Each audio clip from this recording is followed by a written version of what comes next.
Hey everybody, this is Adam from Tungsten Amplification. We're going to be looking at one of my old prototypes today I built back in 2011 called the Creme Brulee.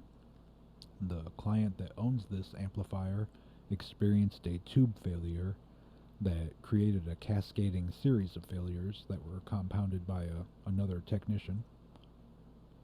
And I've had it on my bench all day. I thought it was going to be an easy fix, and I spent the last couple hours going through it trying to figure out just what the heck was going on. I finally got it. So let's take a little peek here. I don't have my tripod set up. I'm just using a clamp-on arm, so this is not the high quality, high definition that you're used to with a tungsten amplification video production. I know that my viewers are going to be disappointed, but we're going to take what we can get today. So, with no further ado,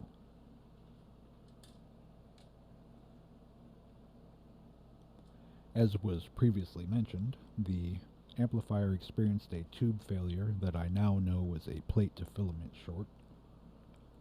So earlier today, I installed a brand new Haybower power transformer,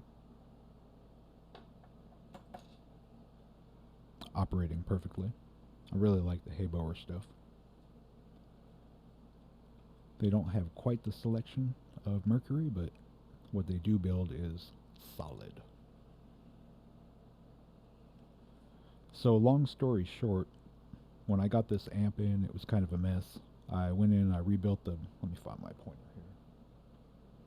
I want to do things safely.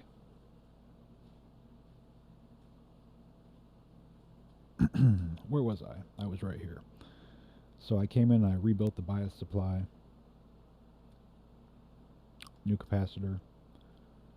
The prior tech had cut out my first stage filter cap and then reinstalled it. I don't know why.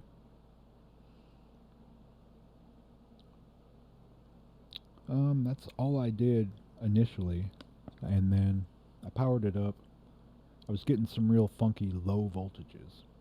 Usually when I power up an amplifier on the Variac, I will put the Variac somewhere around 35 to 50 volts AC to begin, and that'll allow enough power to go through for the rectifier to warm up if it's indirectly heated, and to start to conduct DC. And you'll see it climb up slowly, but within a matter of a minute or two, you should be sitting at some multiple of your input voltage. So if I have it sitting on 60 volts, I'm expecting to see anywhere from 90 to 120 volts, depending on what transformer I have hooked up. And on this one, I was getting 2 volts. When I did max out the Variac at 120 volts, I was getting about 20 volts DC on the B+. And after a minute of letting it sit there, I started to smell something very acrid. It was a metal oxide resistor, spoiler alert. So,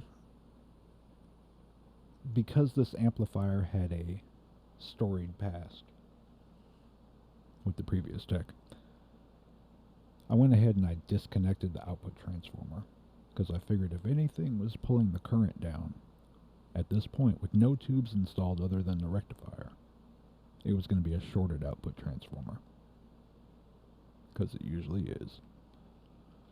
So I disconnected it, put it back on the Variac.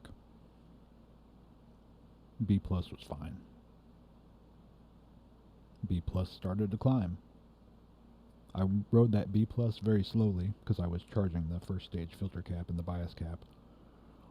I rode it all the way up to 450 volts DC over the course of like an hour or so. I'll get it settled in at like 150 DC. I'll let it sit there a while.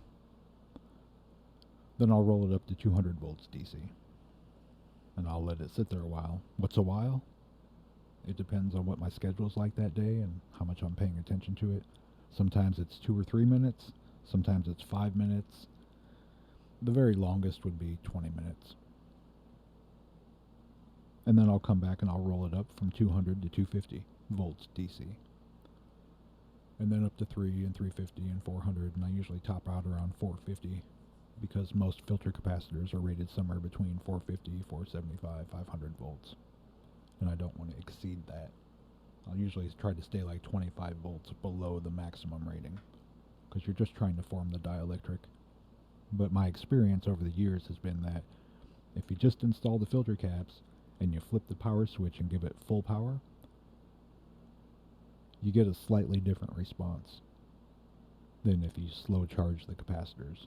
Even if you only do it for a couple minutes at each interval, you get a different result than if you're just flipping the switch and giving it full voltage right away. It's a right hand feel type of thing. It's kind of hard to put into words, but just like having parallel capacitors as your first stage versus one big capacitor as your first stage, on paper they're the same thing. Electronically they're the same thing, but to your right hand they are not the same thing. They're very different. I've built side-by-side amplifiers where that was the only difference between the two of them. And you can feel it. Can't really hear it so much. You know, there's a slight difference in the attack envelope, but I digress. So back to this amplifier. No output transformer on it. Good voltages. So I thought, okay, I got a shorted output transformer. I had a Haboer output transformer on the shelf and another Mercury, so I tack soldered in the Haboer because it had longer leads on it. Put it back on the Variac, put my meter on it, started measuring everything. Bad voltages again. So even having a known good output transformer on it was pulling those voltages down to the point that this amp was non-operational. And that's when I started scratching my head, because I got the smell in the same area down here around the metal oxide resistor. Felt a little bit of heat in that area. It wasn't coming from the transformer, wasn't coming from the tube sockets, definitely coming from one of the two power resistors or the second or third capacitor, somewhere in that area. I started taking measurements with the known good output transformer still tacked in, and things were just screwy. Normally when you measure across a filter capacitor, you're going to be charging the cap while you're measuring resistance from positive to negative, but you're going to end up somewhere in the hundreds of thousands of k ohms, if not over a meg. These guys were not giving me that. My first stage cap was telling me it was 470 ohms. My second stage cap said it was 1.5k. My third stage cap, I don't remember, but it was something screwy. It wasn't supposed to be. So I lifted the positive ends of these two caps and measured them out of circuit, and they were fine. Still scratching my head. I thought maybe when that tube failed, that perhaps there was something underneath the board. The insulation of one of the power rail wires had burned off, and maybe it was connecting to another wire that it shouldn't be, causing a short and sending that voltage to ground. So I disconnected everything on the north side of the board. I pulled the pilot light, I pulled the input jacks, lifted the board. It was beautiful underneath, like the day I built it. Still had cat fur from Sophia from 2011 in there. So I couldn't find anything. I've already ripped out all the filaments. I've got the whole filament string here laying on the table. Pilot lights pulled out. I've already visually inspected the tube sockets, because when you have a tube failure, the first moron obvious thing you're going to look for is to see if there's any arcing and black carbon conductive traces between pins, because that'll cause you some problems. You don't want to have conductivity between your tube pins, and that's where we're headed. So I have visually inspected these tube pins. I have measured them with the known good output transformer in the circuit, and I still didn't find it. So at this point, I'm going down to the component level. I'm going to check every single lug in this amplifier until I find what's wrong. And I did.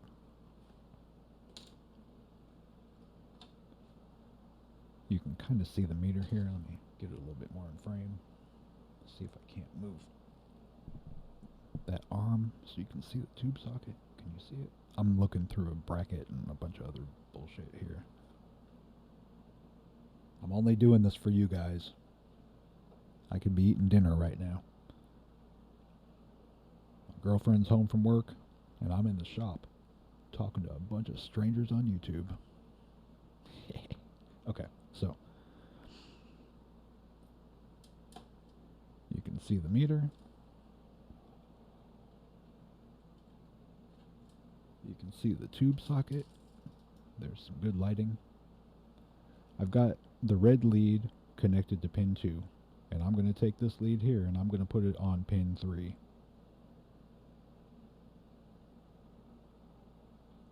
If I can find it.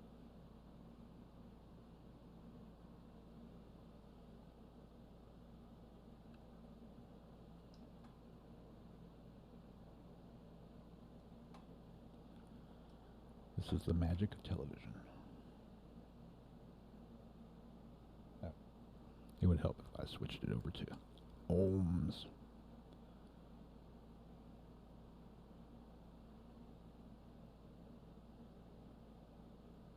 Let me clip that back on there so we can get the reading I was getting before. So here's what we've got.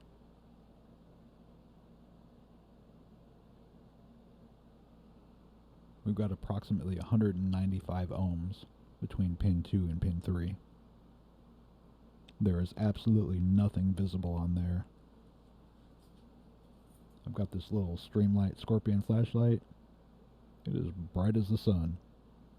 And I inspected that socket top and bottom and top, inside and out, looking for the moron obvious carbon traces.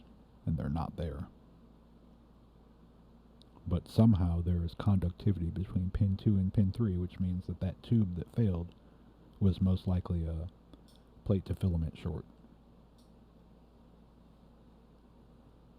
So, after a few hours of investigating this thing today, and finally finding it out, I'm going to replace that tube socket. I'm going to button everything back up. I'm going to mount. I want to put the original output transformer back on, because I think it's fine. So I think I'm going to do that. If it doesn't work, well, you all can laugh at me in the comments. But if it works, well, I just saved the customer $100. And that's what I'm trying to do. I'm not charging labor on this job. This poor guy, he had this amp for, 14 years, or I think he's the second owner. He's had it for 5 or 6 years maybe. He loves it. And it failed on him, and he took it to this tech, and he thought that this tech knew what they were doing, and this tech was way in over their head. And they did some really stupid shit that I'm not going to detail in detail, if you know what I mean. But now that I found what the problem is, I'll have this thing up and running tomorrow. It'll be back in the client's house next week, and everything will be back to normal. All they're going to have to pay for is the power transformer and a couple capacitors. And I learned something during this job, and they learned something by taking it to the wrong tech. I mean, I built the damn thing. You should send it to me if there's a problem. That's why I have a limited lifetime warranty on everything I build, because I will do this to fix your amp. Anyways, enough preaching for me. Thanks for watching. Hope you learned something. If you did, click the like, hit the subscribe button. I think you're supposed to actually smash the subscribe button, maybe in a violent manner, so that YouTube really knows how much you like these videos. I'm really giving it my all. I've got a SM58 microphone. I've got the iRig stream running through my mixer.